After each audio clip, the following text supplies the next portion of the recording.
Roger Taylor, the drummer and sometimes singer for Queen, might not be as famous as some of his band members, but he plays a crucial role in the band's history. Actually, there are some lesser-known details about Taylor that only the most dedicated Queen fans know. Join us as we will look into some of the most tragic facts about one of rock's most skilled drummers. Roger Taylor shared in an emotional interview that he had been driving to visit Freddie and was just under half a mile away when he got a call in his car saying that Freddie had passed away. He said he pulled over on Kensington High Street, feeling very shocked. Even though he knew Freddie was going to die, it still came as a huge shock when it really happened. He said he truly wished he could have been there to give Freddie some moral support because that was what he needed. He added that Freddie liked having his friends close by. Still, the Queen drummer admitted he carries one painful regret. He said he just wished he had been able to say goodbye. When someone asked Roger about the one person he would want to have a final conversation with, he naturally mentioned Freddie. Roger explained that the one thing Freddie really wanted was to keep working in the studio. He said Freddie was totally focused on keeping the band going and on continuing to create new music. When the members of Queen were asked how long Freddie had known about his AIDS diagnosis, Brian May answered that they didn't really know for sure. He said it was a very private issue for Freddie. They had a feeling that something was going on, but they never talked about it openly. Brian said Freddie didn't officially tell them until just a few months before he passed away. However, the guitarist added that Freddie definitely knew for around 5 years and had carried that heavy burden for a very Freddie passed away on the evening of Sunday, November 24th. On the preceding Friday, Queen's manager Jim Beach was summoned to Freddie's home and spent 3 hours alone in his bedroom. They were getting ready to release the important statement that would reveal the star's AIDS status to the public. The announcement was delayed and made public on Friday evening in hopes of avoiding sensational coverage from the weekday tabloids, with the hope that the weekend papers would be more respectful and thoughtful in their reporting. On Friday before he passed away, Peter said that Freddie had a very calm night, almost like a heavy weight had been lifted off his shoulders. He explained that he had never seen Freddie so peaceful because the secret was finally out and there was nothing more to hide. Peter shared that Freddie had stopped taking his medication and was ready for what was coming. On Saturday night, Freddie fell into a coma and never woke up again. He passed away early on Sunday evening, just before 7 p.m. At that time, Roger was only a few streets away. Mercury was diagnosed with AIDS in 1987. He kept recording with Queen and was featured posthumously on their last album, Made in Heaven, in 1995. The day after he publicly announced his diagnosis, in 1991, he passed away due to complications from the disease at the age of 45. In 1992, a tribute concert for him took place at Wembley Stadium to raise awareness for AIDS. As a member of Queen, Mercury was inducted into the Rock and Roll Hall of Fame posthumously in 2001, the Songwriters Hall of Fame in 2003, and the UK Music Hall of Fame in 2004. In 1990, he and the other members of Queen received the Brit Award for Outstanding Contribution to British Music. A year after his death, Mercury was awarded the same honor individually. In 2005, Queen received an Ivor Novello Award for Outstanding Song Collection from the British Academy of Songwriters, Composers, and Authors. In 2002, Mercury was ranked number 58 in the BBC's poll of the 100 Greatest Britons. Mercury collaborated with guitarist Brian May and drummer Roger Taylor to take on the role of lead singer for their band Smile. In 1971, bassist John Deacon joined them, even though the other members and Trident Studios, the band's first management, had some doubts. Mercury decided to name the new band Queen. He later remarked, "It's very regal, obviously, and it sounds splendid. It's a strong name, very universal and immediate. I was certainly aware of the gay connotations, but that was just one facet of it." Around the same time, he officially changed his last name from Bulsara to Mercury. Just before Queen's debut album was released, Mercury created the band's logo, known as the Queen Crest. This logo features the zodiac signs of the 4 band members: 2 lions representing Deacon and Taylor, Leo, a crab for May, Cancer, and 2 fairies for Mercury, Virgo. The lions hold a stylized letter Q. The crab is positioned on top of the letter with flames rising above it, and the fairies are sheltered beneath a lion. Inside the Q, there is a crown, and the entire logo is overshadowed by a large phoenix. The queen crest somewhat resembles the royal coat of arms of the United Kingdom, especially with the lion supporters. Mercury was famous for his live shows, which he often performed in front of stadium crowds globally. He had a very theatrical approach that frequently encouraged a lot of audience interaction. A writer from The Spectator characterized him as a performer out to tease, shock, and ultimately charm his audience with various extravagant versions of himself. David Bowie, who performed at the Freddie Mercury tribute concert and worked with Queen on the song Under Pressure, spoke highly of Mercury's way of performing.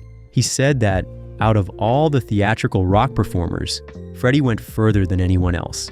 He pushed it past the limit. Bowie added that he always admired a man who wore tights. He shared that he only saw Freddie in concert once and said that, as people often say, Freddie was truly a man who could hold an audience in the palm of his hand. Queen's guitarist Brian May noted that Mercury had the ability to make the last person at the back of the furthest stand in a stadium feel that he was connected. Mercury's primary prop during performances was a broken microphone stand. After he accidentally broke it off, he discovered it could be utilized in countless ways. One of Mercury's most memorable performances with Queen occurred at Live Aid in 1985. Queen's act at this event has been voted by a panel of music executives as the greatest live performance in rock music history. The results were broadcast on a TV show called The World's Greatest Gigs. Mercury's powerful sustained note during the a cappella segment became known as the note heard round the world. In a review of Live Aid in 2005, one critic remarked, "Those who compile lists of..." Throughout his career, Mercury gave around 700 concerts in various countries with Queen. One remarkable feature of Queen's concerts was their grand scale. He once stated, "We're the Cecil B. DeMille of rock and roll, always aiming to do things bigger and better." The band was the first to perform in South American stadiums, setting global records for concert attendance at the Morumbi Stadium in São Paulo in 1981. In 1986, Queen also played behind the Iron Curtain, entertaining a crowd of 80,000 in Budapest, marking one of the largest rock concerts ever in Eastern Europe. Mercury's last live performance with Queen occurred on August 9th, 1986, at Knebworth Park in England, with an estimated attendance of up to 200,000. A week before Knebworth, May remembered Mercury saying, "I'm not going to be doing this forever. This is probably the last time." As the British national anthem God Save the Queen played at the concert's conclusion, Mercury's final moment on stage saw him draped in a robe, holding a golden crown high, saying goodbye to the audience. In October 1986, just 2 months after Mercury's last live show with Queen at Knebworth House during the Magic Tour, the British tabloids, The News of the World and The Sun, reported that Mercury had undergone blood tests for HIV/AIDS at a clinic on Harley Street. However, he claimed he was perfectly fit and healthy. According to his partner, Jim Hutton, Mercury was diagnosed with AIDS in late April 1987. Around that same time, Mercury mentioned in an interview that he had tested negative for HIV. The British press kept chasing rumors about Mercury's health for the next few years, which were fueled by his noticeably thinner look, Queen not touring, and stories from his ex-lovers to tabloid reporters. By 1990, there were many rumors about Mercury's health. At the 1990 Brit Awards, which took place at the Dominion Theatre in London on February 18, Mercury made his last appearance on stage when he joined the rest of Queen to accept the Brit Award for Outstanding Contribution to British Music. Mercury and his close friends and colleagues consistently refuted the rumors. Some have proposed that if Mercury had spoken out about his illness sooner, he could have raised awareness for AIDS. Mercury chose to keep his health issues private to shield his loved ones. May later revealed that Mercury had informed the band about his condition much earlier than most people knew. The music video for These Are the Days of Our Lives, filmed in May 1991, shows a very frail Mercury in his last appearances on camera. The video's director, Rudy Dolezal, said that AIDS was never something they talked about. He explained that Freddie didn't want to discuss it. Most people weren't even completely sure if Freddie had the illness, except for the band and a few close friends. According to Dolezal, Freddie always said he didn't want to burden others by sharing his tragedy. The rest of the band was ready to record whenever Freddie felt strong enough to come into the studio, even if it was only for an hour or two. Brian May remembered that Freddie told them to keep writing songs for him. He said he wanted to sing them, and that after he was gone, they could finish them. May added that Freddie really had no fear. Justin Shirley Smith, who worked as the assistant engineer during those final sessions, shared that it was hard to explain, but the time didn't feel sad. It was actually very joyful. He said Freddie was one of the funniest people he'd ever met, and he spent most of the time laughing with him. Freddie, according to Shirley Smith, would say that he wasn't going to focus on his illness, but on the music instead. After finishing his work with Queen in June 1991, Mercury went back to his home in Kensington, West London. His ex-partner, Mary Austin, provided him with comfort during his last years, and in the final weeks, she visited him regularly to take care of him. As his life was coming to an end, Mercury started to lose his sight and became so weak that he couldn't get out of bed. He decided to speed up his death by refusing medication and only took painkillers. On November 22, 1991, Mercury called Queen's manager Jim Beach to his Kensington home to prepare a public statement, which was released the next day. On the night of November 24, 1991, about a day after the statement was issued, Mercury passed away at the age of 45 in his Kensington home.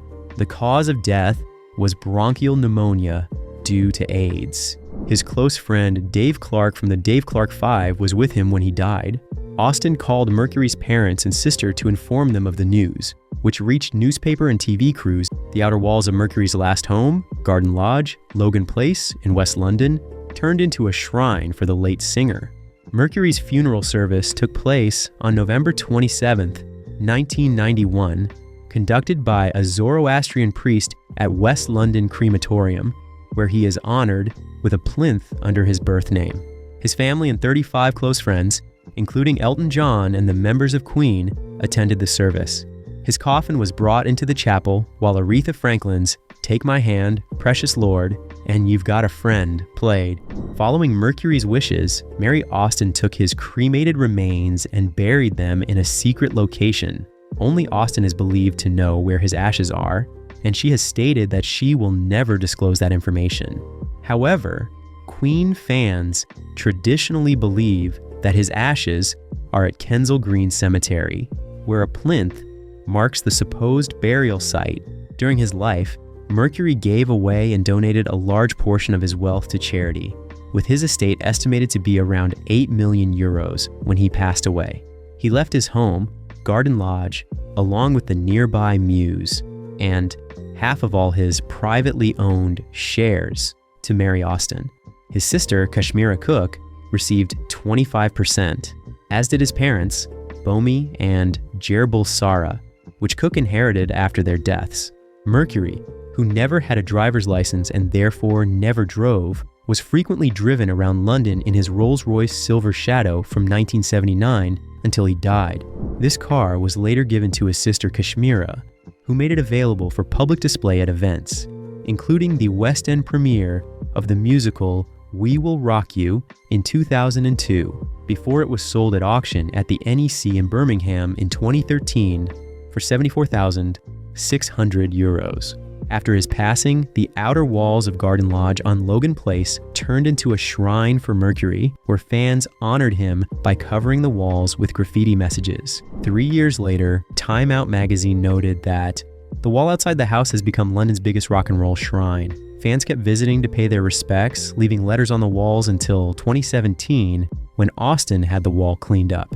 Hutton participated in a biography about Mercury in 2000, titled Freddie Mercury, The Untold Story, and also gave an interview to The Times in September 2006 for what would have been Mercury's 60th birthday. Not being able to say goodbye to his friend took a toll in Roger Taylor. Let's find out more experiences Taylor had. Queen star Roger. Taylor's neighbors are upset about his plans for an €8 million estate in Surrey, following a dispute over a 20-foot statue of Freddie Mercury. The musician's estate has been said to create a constant hum of machinery. Queen drummer Roger Taylor has caused a stir with his neighbors due to his proposal for a large hay barn at his historic €8 million estate in Surrey. Previously, he had a disagreement with council officials after erecting a 20-foot statue of Freddie Mercury in his garden. Now he aims to construct a 70 by 60 feet storage space for hay bales and a tractor at his grand estate, which features 9 bedrooms, 6 reception rooms, a staff flat, a tennis court, and an 8-car garage. The 18th century mansion also includes a new outdoor pool house with a party terrace, bar, jacuzzi, relaxation area, dining space, and entertainment area. However, local residents said they were not happy with his new plans to build a larger farm building on his big 48-acre estate. They said the new building would be almost twice as tall as the current barn and would look out of place in the area of outstanding natural beauty. In a letter of objection, one neighbor explained that the new building would mean they would be looking out at a large metal structure that looked more like something from a factory. They said it did not fit with the calm and beautiful look of the countryside. The neighbor also said the new building would make the area look worse and might encourage more projects that disturb the peace. They added that the farm already made a lot of noise with its machines, and they could hear it clearly from their house. They believed that building something bigger would bring more vehicles and machines, which would only make the noise problem worse. The proposed L-shaped barn would also include a chemical storage area, hay trailer, ring roller, harrows, grass drill, and round baler. Taylor has officially submitted a request to his local council for a new agricultural storage building, and a decision is anticipated in the new year. In 2015, he erected a 6-meter tall statue of Freddie Mercury on the grounds of his Grade 2 listed home without obtaining planning permission, but he later received retrospective approval. Freddie was used to promote the band's musical We Will Rock You, and his statue stood outside London's Dominion Theatre for 12 years until the show ended in 2014. In an interview, Taylor said that the statue had been kept in a warehouse and was costing money. He explained that he had suggested they should just put it on a truck, bring it to his place, and set it up in the garden. He also said he thought it would be very funny to have the statue there and believed that Freddie would have found it hilarious too. Taylor also owns a holiday home in Cornwall, which includes a helipad, a tennis court, and amazing views of the Helford River. This impressive 48-acre estate is found in the quiet Surrey countryside and has huge open spaces, giving him a lot of peace, privacy, and calm. The mansion is a classic example of English country living, showcasing traditional architectural features, large gardens, and modern conveniences. It includes 9 bedrooms, top-notch facilities, and beautifully designed gardens that house Roger's enormous Freddie Mercury statue. This property serves as an ideal escape from the busy city life. Its picturesque beauty and coastal appeal create a serene atmosphere, perfect for unwinding. The home offers lovely views of a nearby river, lush gardens, and a warm, rustic interior that harmonizes with the natural environment. The grounds also include 3 outbuildings, a tennis court, and a helipad, with the house estimated to be valued at around €2 million. For 40 years, Roger owned a beautiful Spanish villa in Tinseltown. However, earlier this year, he decided to sell the house for $6 million, which is almost $60 million more than what he originally paid for it. The charming and rustic property was constructed in 1933 and features terracotta roof tiles, a stone fireplace, and is surrounded by lush greenery. Roger also had another amazing mansion in Surrey, which he sold in 2003. the multi-instrumentalist urged his fans to get vaccinated, stating, "Vaccinations have been around for a long time, and they are effective." Roger Taylor criticized those who choose not to get vaccinated against COVID-19, claiming they must be ignorant and foolish. The veteran drummer of Queen shared his thoughts during a recent episode of the Consequence podcast. He was on the show to discuss his new solo album, Outsider, mentioning that it was heavily influenced by the lockdowns in Europe and the United Kingdom. But that's not all. Queen had 2 music videos banned from MTV due to nudity, even though they weren't actually nude in either. Queen were trailblazers in the realm of music videos.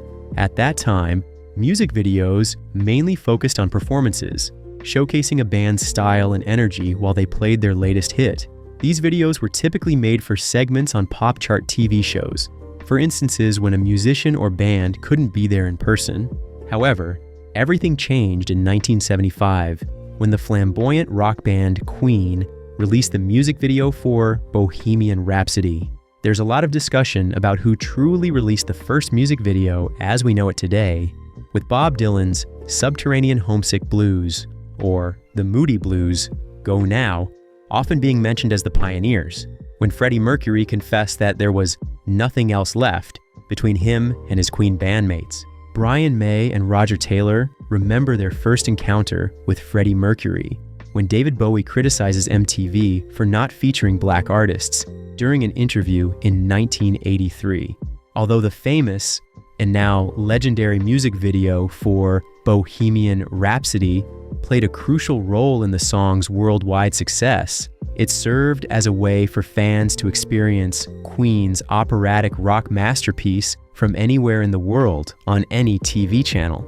From that point on, music videos became essential to marketing strategies and even sparked the creation of MTV.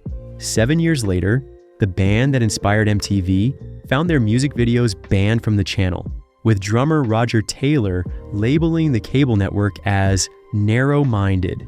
In a rare archival interview featured in the latest episode of Queen's YouTube series, Queen the Greatest, Taylor expressed his anger over MTV's response to the music video for Body Language.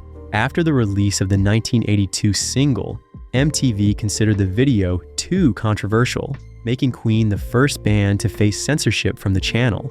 The provocative bathhouse scenes were deemed inappropriate for general audiences at the time, which frustrated the band. However, this did not hinder the success of Body Language, as the funk-inspired track from the album Hot Space climbed to number 11 on the US Billboard charts, becoming their 5th biggest single in the US. Body Language even surpassed classics like Radio Gaga and Somebody to Love. Queen were trailblazers in the realm of music videos. 2 years later, another ban from MTV for I Want to Break Free caused the song to get stuck outside the top 50 on the charts. The ban was due to Freddie Mercury, Brian May, John Deacon, and Taylor dressing in drag, mimicking characters from shows like Coronation Street, which really upset Taylor. In an interview from the latest episode of Queen's YouTube series, Roger said that MTV had been quite narrow-minded.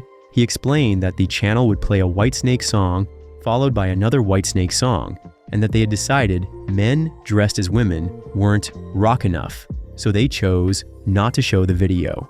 As the episode continued, it shifted to Freddie's thoughts on how fast music videos had changed.